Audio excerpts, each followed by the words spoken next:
What's up, world? I'm Ace.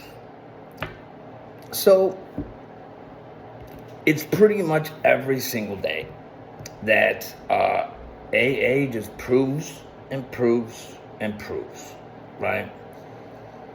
When you vouch for a book, that means you stand behind the book, right? This is from December 21st.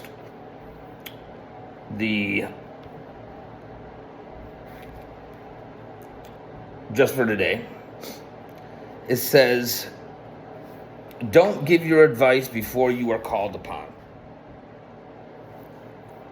Erasmus. If someone wants your advice, the person will ask for it.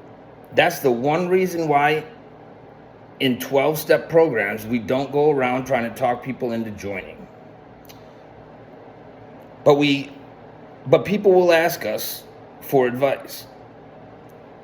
They'll see how we've changed, and they'll want what we have. All we have to do is tell them where we found it. In AA, NA, or other 12-step groups. We don't tell them what to do. We tell them our own story, what it was like, what happened, and where we are now. And we invite them to join us. It says it right here. Prayer for the day.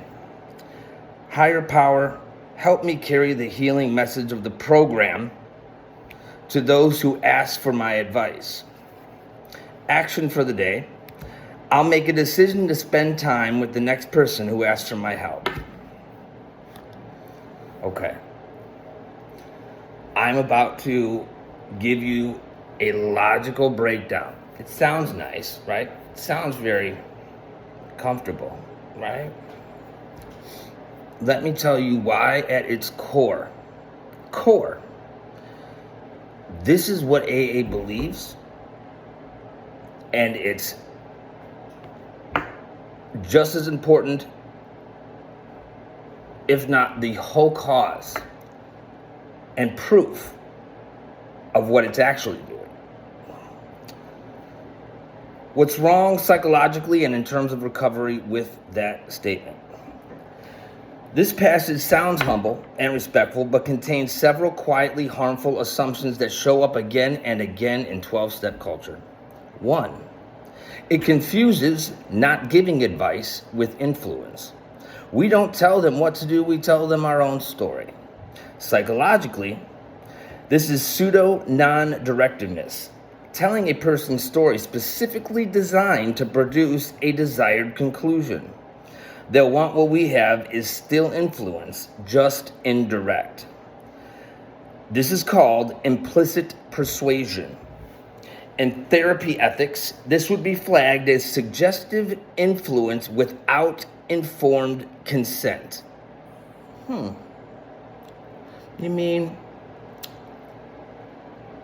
they're going to give me all the road markers to lead me to a conclusion, and as long as I follow those road maps because I want what they have, then I'm right, and that's a good thing? No, it's not. 2, it assumes recovery equals visible, moral, or spiritual superiority. They'll see we've changed and they'll want what we have. This implies recovery is observable virtue. Those who don't want what we have are either not ready, not spiritually awake, or deficient in insight. You're stupid, according to AA. Psychologically, this creates in-group superiority, out-group deficiency, subtle moral comparison, even while claiming humility.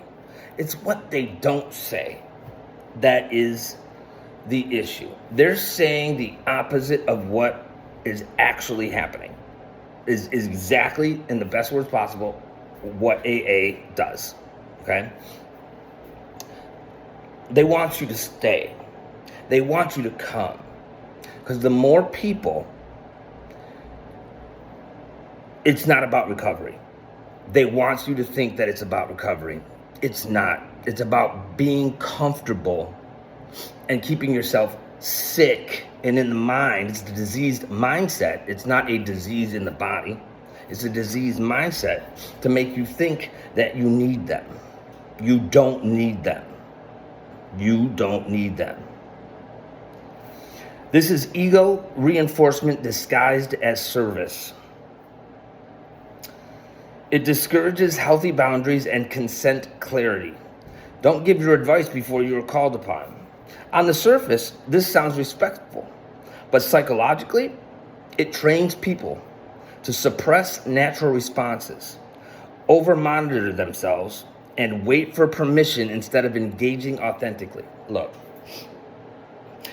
99% of the time, someone is not going to ask your advice simply because they're not aware that they're on a direction into a wall, okay?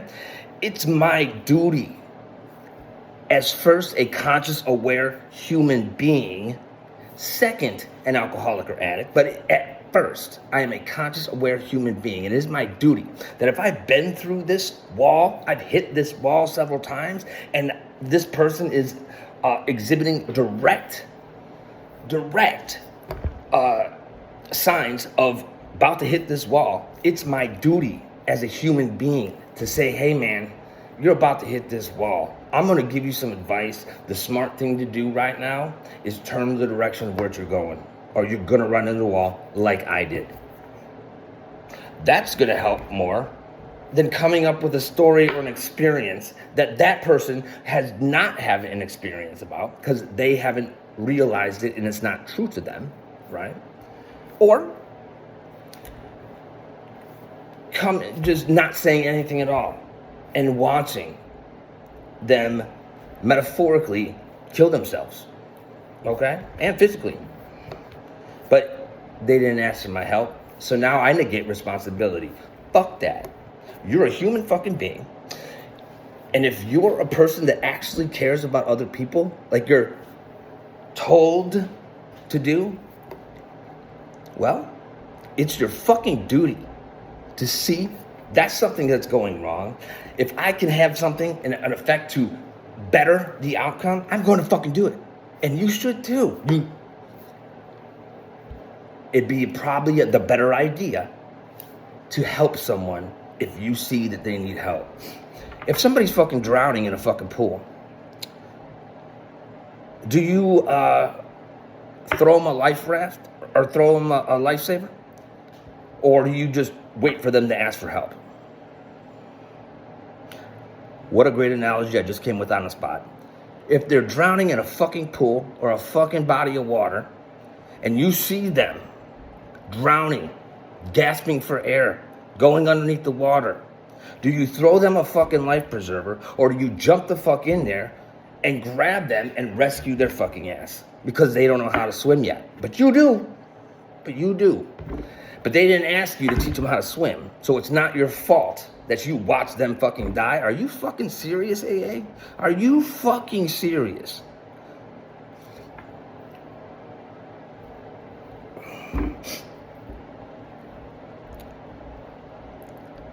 This promotes people-pleasing and passivity, not emotional maturity. Healthy communication is, would you like feedback? Not silence and spiritualized restraint. I'm a better person because I watched them fucking die. I negate all responsibility because they didn't ask for my help. You're a piece of shit. And if you stand by that program's a piece of shit, therefore you are a piece of shit. I mean, I can't say it any more clear. It reframes recruitment as destiny instead of choice. This is a big thing. All we have to do is tell them where we found it. This removes agency from the listener and replaces it with a conversion narrative. If they see correctly, they'll want this. If they don't, something is wrong with them. Not the method. It's never the program. Guess what? Here's the truth. And you heard it from me because I'm not afraid to tell it. The program is flawed. You are not. You are not flawed. You do not have defects. The program is defective. It is made to keep you coming back to drop that dollar in. Again, I've said it before, to attune 60,000 meetings, 2 million members, 60,000 meetings a day, right? Times 7, times 52 comes to about $350 million a year. And you're going to tell me, not only did they get a tax status of even higher than a 301c charitable organization, they are a religion. They are an organized religion, so says the Supreme Court of the United States of America. That's the tax bracket they have. And guess what? Because of that, they don't have to open their books. They don't have to open their books and prove where $350 million fucking dollars is going of your money every single year. No, they don't got to do it. They don't. And they did that on purpose. So at the point in which they got this tax status, right, they chose money over people. If you truly cared about spirituality, the search for purpose within, you wouldn't be telling people your higher power's outside of you. Nope, that's religion, okay? If they cared about people, they would not have utilized a tax status to then negate the amount of money that they actually bring in. To not have to prove it to anybody that says, right? There's only a few people that would have access. Trust me, someone has access to that money. And it's not me, and I'm a member. Excuse me, hey, can I take a loan out on all that money that I, gave you to hold on to, right? Because of the fact that you're self-supporting. Now, support me. Support me, AA. I'd like a couple million of that $350 million a year. That's in 2020. That's $1.5 billion. Those are the numbers. Those are facts. What they're doing and saying in just that excerpt is more damaging than my words could even do. They're saying this, okay? That's psychologically identical to soft evangelism. It subtly discourages external help. Tell them where we found it, in AA, NA, or another 12-step group. No mention of therapy, medication, evidence-based treatments, or individual differences. This reinforces program exclusivity without explicitly stating it, which is how belief systems avoid scrutiny. They avoid responsibility. They avoid accountability. The prayer externalizes responsibility. It says, it's not my responsibility. It's God's responsibility. It's not mine. I'm only a fucking human being that's mindless because I believe everything I'm told in AA and don't question everything. And it's very simple. It's very simple. Higher power, help me carry the healing message. Psychologically, responsibility is shifted upward. The speaker becomes a vessel, not an accountable human. This weakens self-reflection and feedback correction. If harm occurs, it's easy to say, I was just carrying the message. I was just carrying the message. That's all. A few people died. I'm not. That's not my fault. I just gave them the message. That's all. It's not my fault. Plausible deniability. That's what that's called. Plausible deniability. That's classic diffusion of responsibility. I mean, it's sickening, to be honest with you. The action of the day promotes conditional care. Spend time with the next person who asks for my help. How about just spend time with someone that may need your help? How about walking up to a stranger and saying, hey man, let's have a conversation. I just want to know about you. I don't consider you a guy on the street or a girl on the street. I consider you a fellow human being first. So I would like to know your struggles and see if I can give you some wisdom, because I've probably been through a lot of those struggles as well. No, don't do that. Don't do that. Spend time with the next person that asks for it. That asks.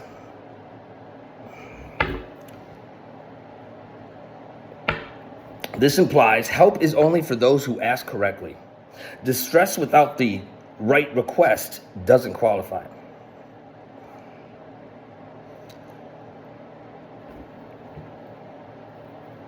Psychologically, this trains conditional empathy, not compassion. The condition is you ask for my help. That's the only way I'm going to help you. You have to make me feel better about myself, or I'm not going to help you. You have to make me think that I can help you by asking for my help, therefore creating a hierarchy saying that I can't do it on my own, so I'm beneath you or above you. That's sad. It's fucked up.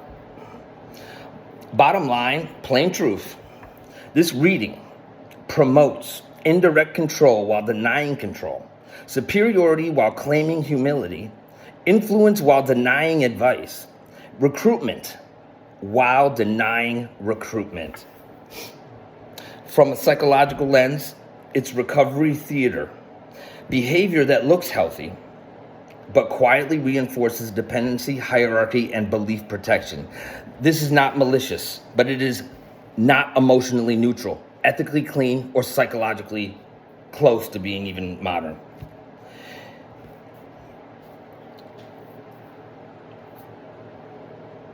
It's very simple. You can see the truth for yourself. Take whatever AA literature that you want. The big book, an excerpt from it, the thought for the day. The ones that say Alcoholics Anonymous World Headquarters, copyrighted, 1990 most likely. It's very simple. It's not hard. Copy and paste that excerpt into whatever AI that you want. It doesn't even matter which one you pick, because the truth is the truth. Whether you see it or not, it's the truth. Based in the reality that we live in, okay? And the constants like, I breathe air, okay? I'm not a fish, so I can't breathe water, okay? In reality, copy and paste the thought for the day, the whatever. Copy and paste it into ChatGPT. Say, extract these words, because most likely to be a picture, right? Extract these words and tell me what is psychologically and recovery based, right and wrong with this statement. And then push enter. It will break down for you what you don't see. The subtle words that you think are helping, but they're keeping you comfortable. Comfort is the enemy of growth. You either are for growth and the betterment of self and those around you, or you are against it, which is what AA really truly is. And again, this is not opinion. These are not fucking opinions. These are fucking from copy and paste right from ChatGPT. I also use Copilot. I also used this new one, Kim. It doesn't matter which one you put it in. I checked, referenced, asked for reference points. They will give you the information that is necessary for you to come to your own conclusion. And once you have all the facts, and not just AA's facts, but the whole truth, come up with your own conclusion. At that point, I can't control you. I can only control me, right? And again, it is my duty that if I see something that could help someone, and then a program that is actively trying to stop that while telling you they're helping, I'm going to say some shit. And here it is. AA is the problem. It's the issue. Their words do not align with the program, the actions of the program. It's built that way. It's built so that you don't know you're in the system until you're already a part of it. And I just hope that these words don't fall on deaf ears. I truly want to help. I truly do. But I'd be lying and I would not be human if I didn't say that a program that is straight lying to you, to your subconscious, saying that it's helping, tricking you into thinking that it's helping, and it's not. If you're not part of the solution, you're part of the problem. And that's the truth. I'm Ace. Please, wake the fuck up.